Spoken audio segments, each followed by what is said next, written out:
Hello everyone, it's Justine. Today I'm going to make two different cards using the Butterfly Burst stamp set from Spellbinders, and this is the stamp set of the month for March. It is so pretty. It comes with two butterfly stamps, one kind of an onion shape is what I call it, stamp with an area in the center to stamp some sentiments in. But if you don't want to put the sentiment right in the center, you also have the option to die cut them out, which is what I did. I just love sentiments that are die cut out like this. I think it is just a really clean finished look, and I just had to do that on both of my cards here. So for the first one, I used both butterflies to make kind of some background paper for my card, and I colored it with some Copics, and mostly those were just some violets and blue violets. So I'll just put that on my card base. As I talk about the other part here, I cut out with a circle die that I just had in my stash just to get that color out, and it's going to be used to mount my butterfly on. So I'll just center it right about there. This is an A2 size card, same with the other one. So it's 4 1/4 by 5 1/2. So this white paper with the butterflies is now 4 inches by 5 1/4. So it just leaves a 1/4 of an inch border going around the edge. Then I'm going to build up this little platform for my butterfly to land on. Pretty simple, nothing too crazy. Going to just kind of put it toward the, do I want it up or down? I think maybe down today. Why not? Maybe in the middle. I'll put it in the middle.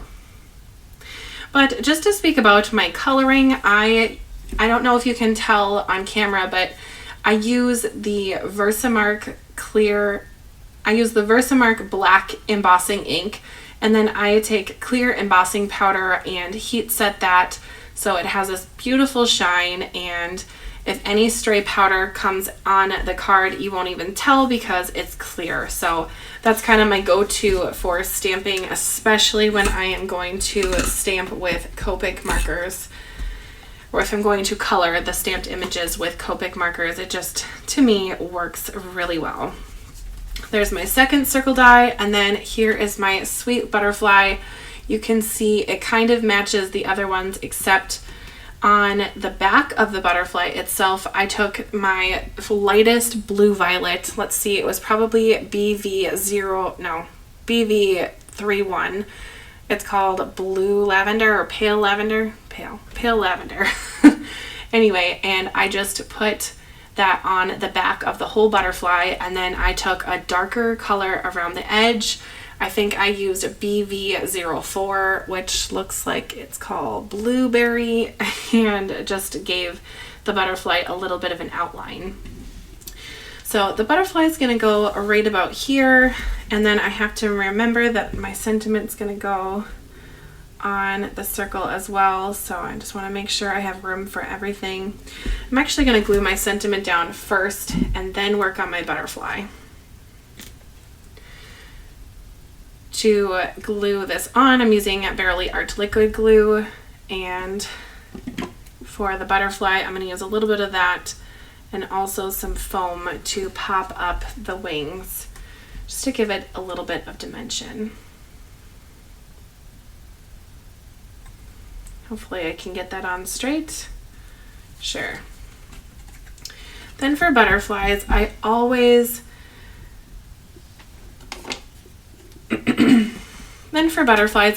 do this method. I have no idea who decided to do it first, so I can't really give anyone specific credit for it, but it just works for wings really well.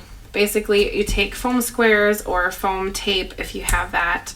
I just happen to have some foam squares here from Spellbinders, so I'm going to use those today. I'm going to put some on the wings and leave the center of the body of the butterfly be just free and clear.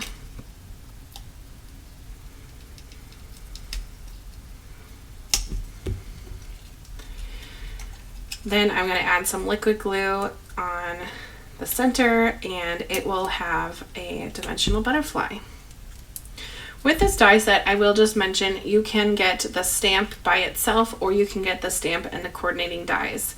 So the coordinating dies that come with it cut out the butterfly like this, and it cut out this onion shape, and then the 4 sentiments. I think it's worth the extra couple dollars just to have a die set that matches a stamp set. It just, to me, it's worth the money. So I always recommend people to just go ahead and get the stamp and clear die, the clear stamp and die all together. Well, to finish off this card, I'm going to add a little bit of Wink of Stella and some gems, because this is a super girly card, and why not? Let's just bling it up with some Wink of Stella shimmer pen and some gems. That is just so pretty.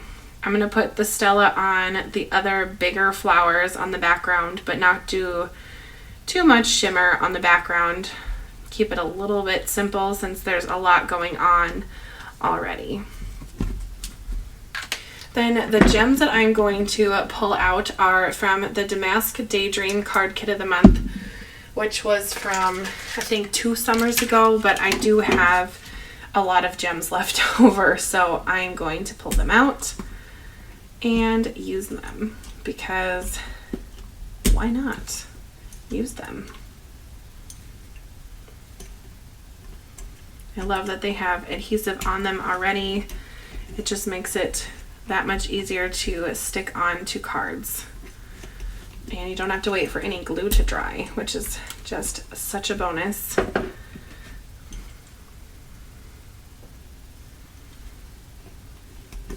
I think 3 gems is just the right amount. There we have it. There's the first card. Wonderful. Now let's move to the second one. This one's really pink. So I have my card base, which is just some light pink cardstock, and then I took just a little bit smaller piece, so it's 4 inches by 5 1/4, and I used this onion shape to cut out the center. And I don't know what I ended up doing with the onion, but who knows at this point. But then I took the embossing folder of the month, which is just so delicate and beautiful, and I took the paper, put it right on there, and I have this beautiful design right on my cardstock. And then I took these really delicate pearls that I have in my collection here and put them on the center of each of the embossed flowers. So that is my background. I think it is so pretty, and I was so excited when I thought of this idea for this background. It just, to me, is so my style. Pink and girly. I do like the darker kind of cards too, but this was just really cute. So I'm going to put it on kind of in the center, so I have that light pink border going around the whole card. And of course that shows through that onion shape there as well. Then I have my butterfly and my sentiment, the best is yet to come. So I'm going to put my butterfly on. I think I'll have it go the other direction. Since this butterfly is going to the left, I'll have it go to the right, just to keep it interesting. Now that I have the foam on the wings, I will use some liquid glue just like the first one and pop my butterfly right on the onion area. I don't know if that's really the name for that shape. I suppose if anyone knows a good name for that besides onion, let me know in the comments, but I'm going with onion for now. For my sentiment, I wasn't sure if I wanted to put it in the middle, on the side, down on the side. I couldn't really think of a good place, so I'm just going to kind of think about it here and then decide. I think I'm going to pop that right in the center under the butterfly, just because I think that's where my eye tells me that it looks the best, so I'm going with it. And since this card has a whole bunch of little pearls on it, I am not going to add any more embellishments to it, but I will add a little Wink of Stella on the butterfly just so there's a little bit of a shimmer to the butterfly.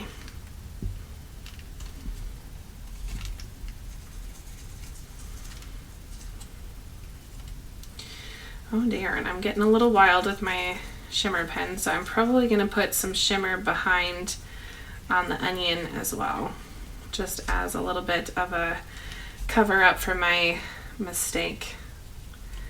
Plus, it's just pretty on the back. And when it dries, it's not as dark. It's a alcohol, I believe, based pen, so it will dry nice and clear. And quickly. All right, well, I'm going to give that just a little bit of time to dry up, and then I will put some pretty pictures at the end of this video. But I hope that you have liked these two cards. If you have a favorite, let me know in the comments. Is it pink? Is it purple? Can you decide? I just don't know. I really think that the purple is my favorite just because of all the coloring. It just was kind of a labor of love. So I'm going to go with the purple one this time, but I would like to know your favorite in the comments too. Anyway, go ahead and click the like button if you liked the video. Go ahead and subscribe so you see more videos from me in the future if you're interested. Anyway, I hope to see you in my next video, and thank you so much for watching. I will be showing multiple videos of the Spellbinders club items this month. I will be receiving all of those this month, so stay tuned for the small die, the glimmer, the large die, the card kit. I did post a card kit process video which kind of shows you how I go through a card kit. It's rather long, so if that's something you're interested in, go ahead and check it out.